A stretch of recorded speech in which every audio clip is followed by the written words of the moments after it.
Good morning, everyone. My name is Ray Algon, and I will be the presenter for Human Relations, Chapter 1.2 on Personality and Attitude Effects.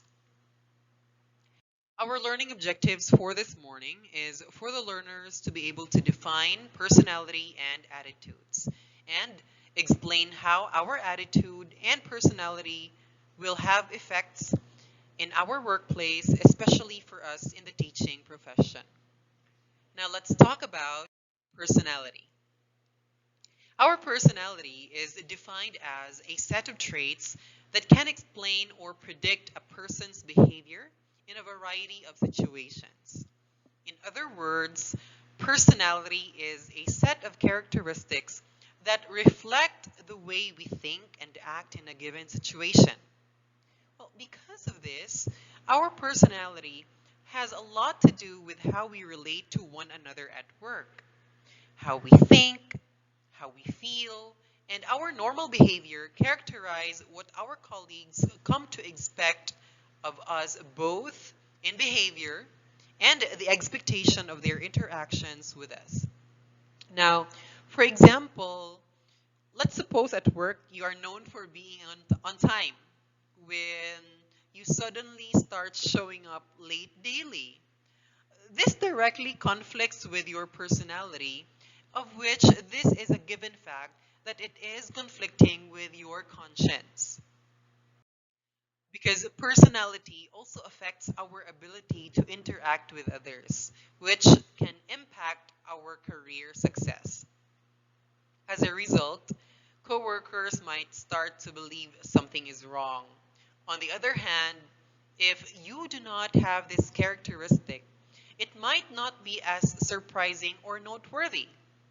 Likewise, for example, if you have a normally tempered supervisor who yells at you for something minor, you may believe there is something more to his or her anger, since this isn't a normal personality trait and also may have a more difficult time handling the situation, since this is something that you did not expect. And when we come to expect someone to act a certain way, we actually learn to interact with them based on their personality. As we all know, our personality also changes with how we deal with another person's personality.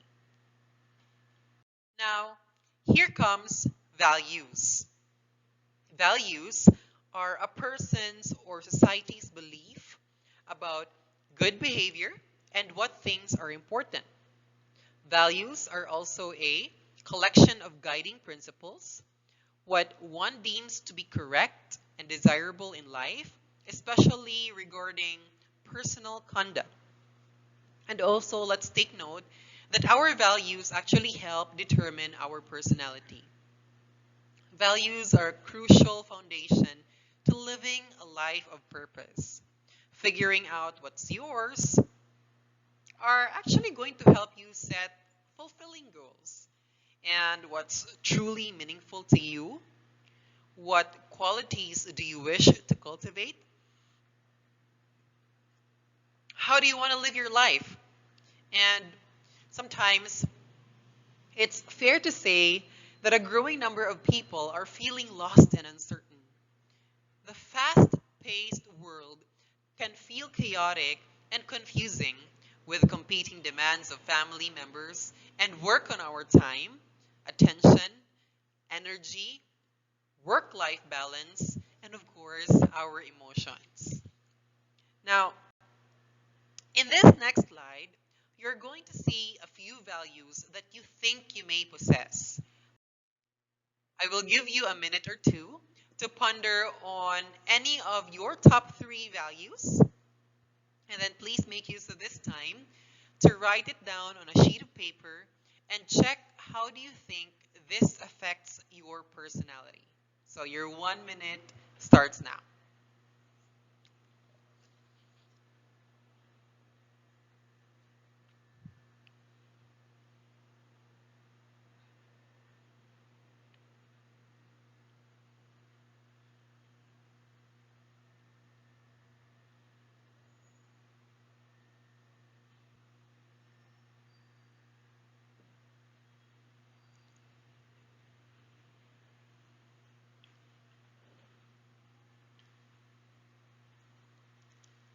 All right, if you need more time, you can do that in your free time and make sure that you're able to accomplish it.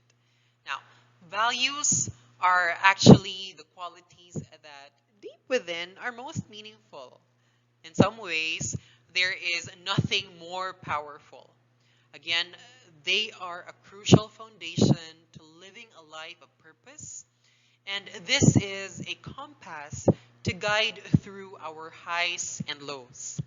Now, the trouble is, if you don't choose your values, they'll be chosen for you. All things considered, values are really very important.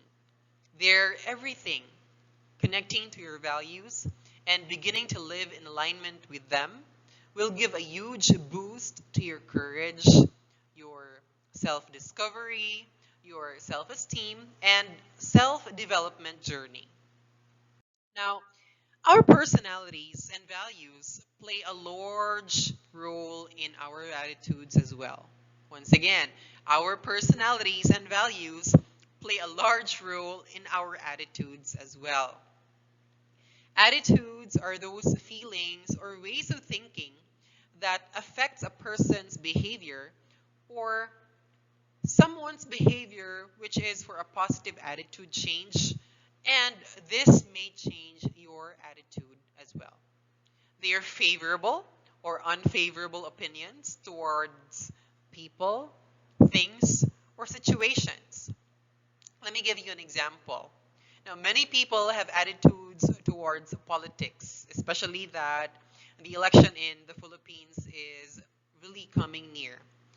And this attitude towards politics that are similar to their parents, but their attitudes may change as they gain more experience. Because as we grow older, our attitude also grows with us.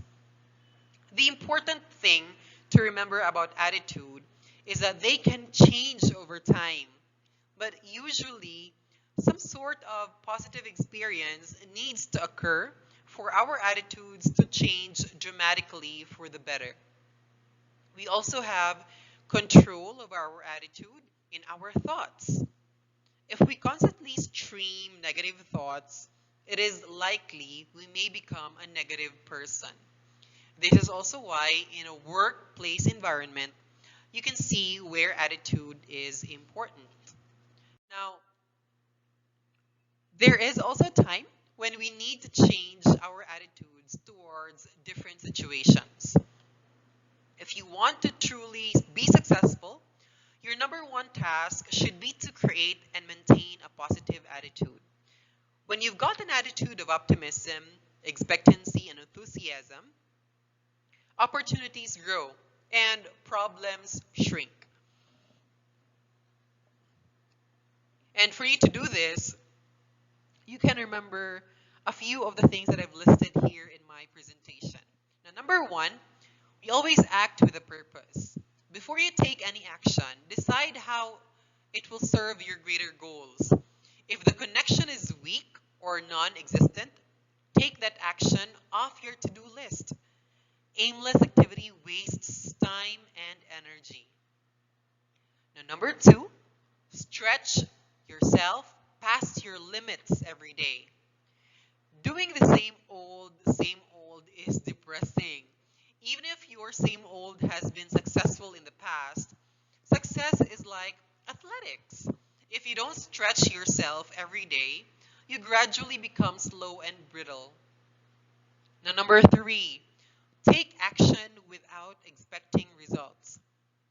While you naturally make decisions and take action based upon the results you'd like to achieve, and it's a big mistake to expect those results and then be disappointed when you don't get them.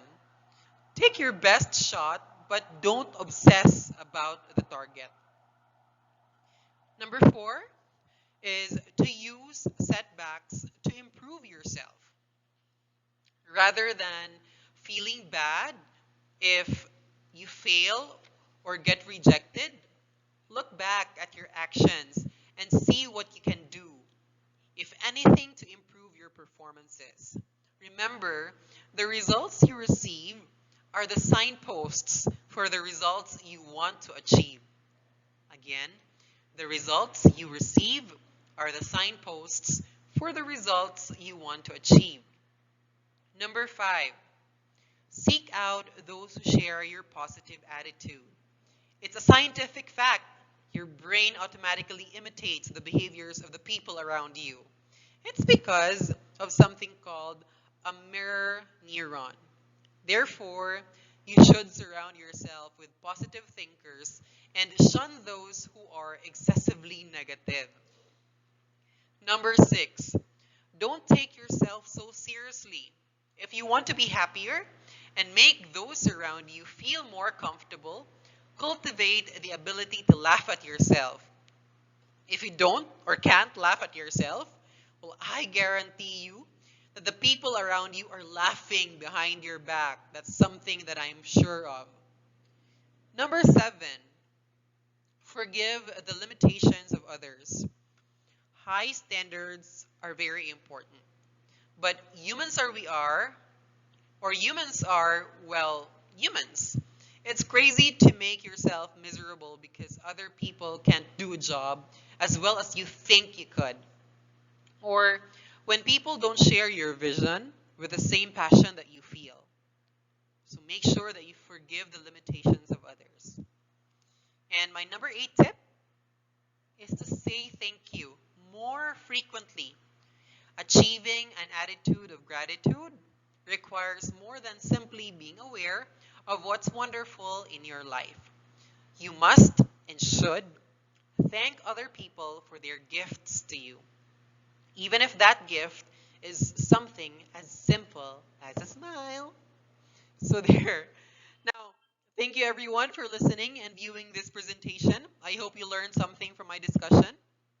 And as I end my presentation, allow me to remind us of our mission as the educators of the future of this nation with our core values and our mission. So our core values coming from the Department of Education is to be makadiyos, makatao, makakalikasan, at makabansa. Now, here is our mission. Again, this is a reminder for everyone. Our mission is to protect and promote the right of every Filipino to quality, equitable, culture-based, and complete basic education where students learn in a child-friendly, gender-sensitive, safe, and motivating environment. Let's take note that teachers facilitate learning and constantly nurture every learner. Thank you everyone for listening to me. Once again, this is Mr. Ray B. Alagon. Have a good morning.